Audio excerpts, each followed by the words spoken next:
Τάσος μαγειρεύει. Γεια σας φίλοι μου καλοί. Σήμερα δεν θα μαγειρέψω.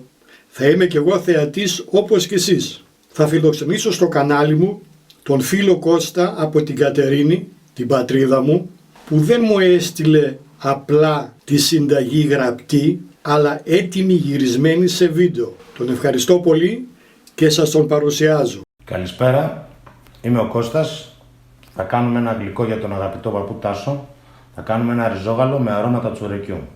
Με ένα εξωτικό τάτς με γάλα καρύδας. Θα χρειαστούμε μαχλέπι, κακουλέ, λίγο φασκόμηλο, δάκρυα μαστί χασιού, ένα στί κανέλα, ανθόαλος ή αλάτι, γάλα πλήρες 3,5%, ρύζι αρμπόριο, γάλα καρύδας, ζάχαρη, νερό, ενδοκάρυδο, κανέλα και φρυγανιά από τσουρέκι σε χοντρά ψίχουλα, την οποία θα σας πω πώς θα την κάνουμε.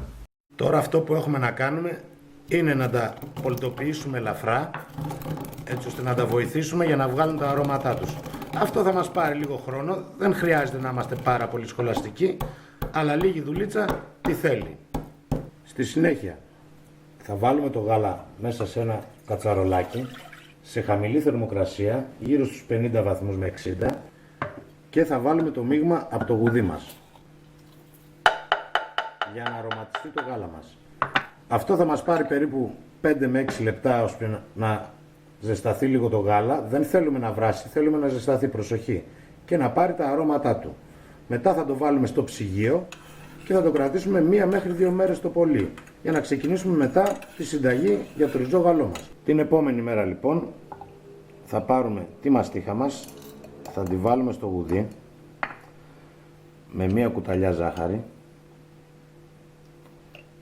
και θα την κοπανίσουμε πάρα πολύ καλά ώσπου να λιώσει και αυτή να γίνει σαν τη ζάχαρη.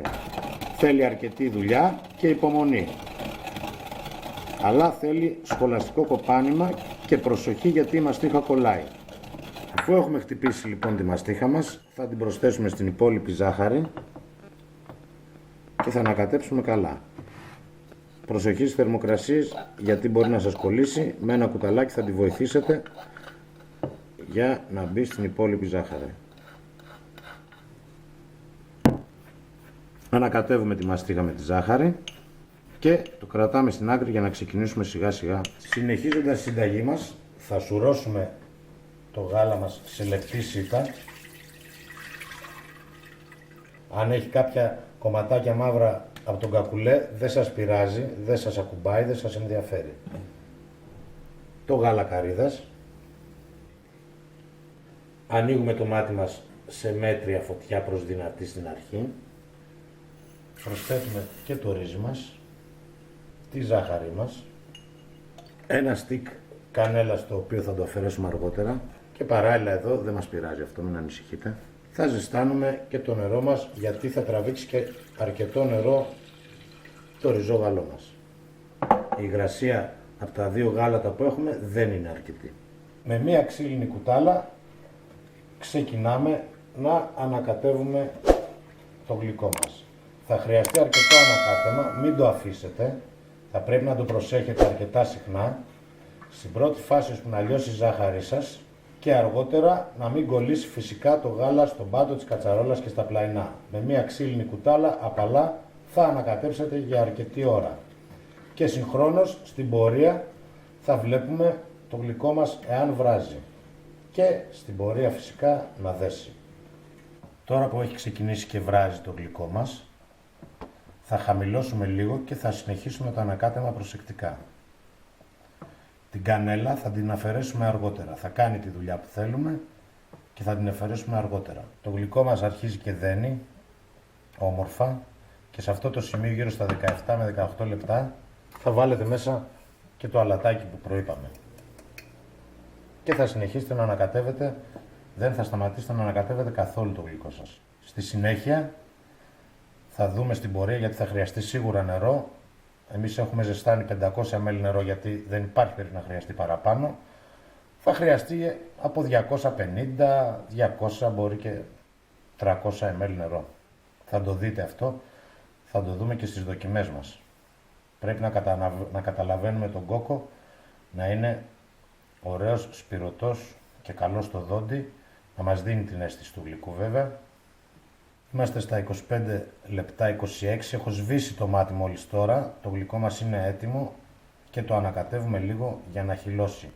Θέλει λίγο υπομονή, ανακατεύοντας θα φύγει και η υγρασία, θα δέσει το γλυκό και θα κρυώσει για να μπορέσουμε να σερβίρουμε. Ήρθε η στιγμή να δοκιμάσουμε λίγο σε τι φάση βρίσκεται το γλυκό μας. Κάνουμε το τεστ με το διάδρομο, σε εισαγωγικά. Θέλει λίγο ακόμα, αλλά πολύ λίγο ακόμα. Θα χρειαστούμε ίσως 1 με 2 κουταλιές νερό που θα προσθέσουμε στο τέλος. Θα δοκιμάσουμε τον κόκο. Σε 1-2 λεπτά το γλυκό μας θα είναι έτοιμο.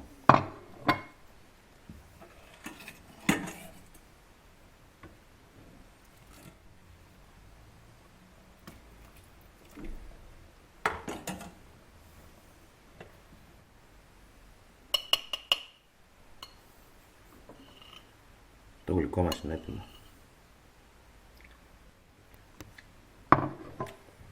Το 1 λεπτό που απομένει θα βράσει ο κόκκος με τη θερμοκρασία που έχει και θα σερβίρουμε. Θα σερβίρουμε το γλυκό μας να το τελειώσουμε. Θα βάλουμε κάτω τα ψίχουλα που φτιάξαμε. Τα ψίχουλα τα φτιάχνουμε ως εξής. Παίρνουμε το τσουρέκι μας, το κόβουμε σε φέτες 1 με 1,5 εκατοστό. Βάζουμε σε λαδόκολλα στο φούρνο στους 150 βαθμούς στον αέρα και αντιστάσεις για 10 με 15 λεπτά. Εγώ προσωπικά το κάνω σε 2 δόσεις. Το κάνω 10 λεπτά, τις βγάζω, κρυώνουνε και όταν κρυώσουν εντελώς τις ξαναβάζω άλλα 5 λεπτά.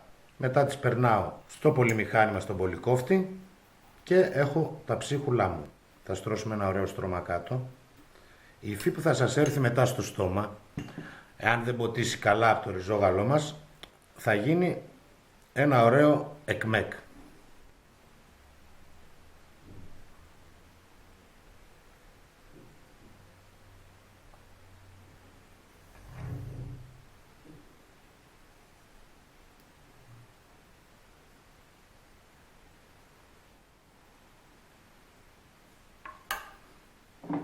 Θα τελειώσουμε από πάνω με λίγο ενδοκάριδο.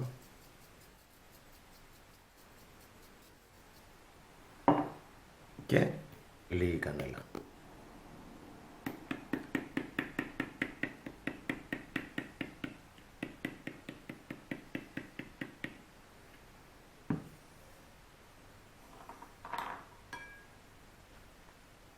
Ας δοκιμάσουμε να δούμε τι κάναμε.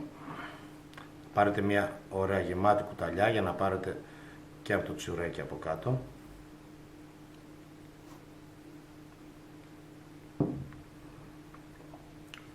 Πάρα πολύ νόστιμο. Έχει δέσει πολύ όμορφα. Καταλαβαίνεις όλα τα αρώματα. Έχει αυτή την ωραία ψάδα του κακουλέ. Είναι πάρα πολύ ωραίο. Να περνάτε καλά φίλοι μου και όπως πάντα με αγάπη Παππούς Τάσος.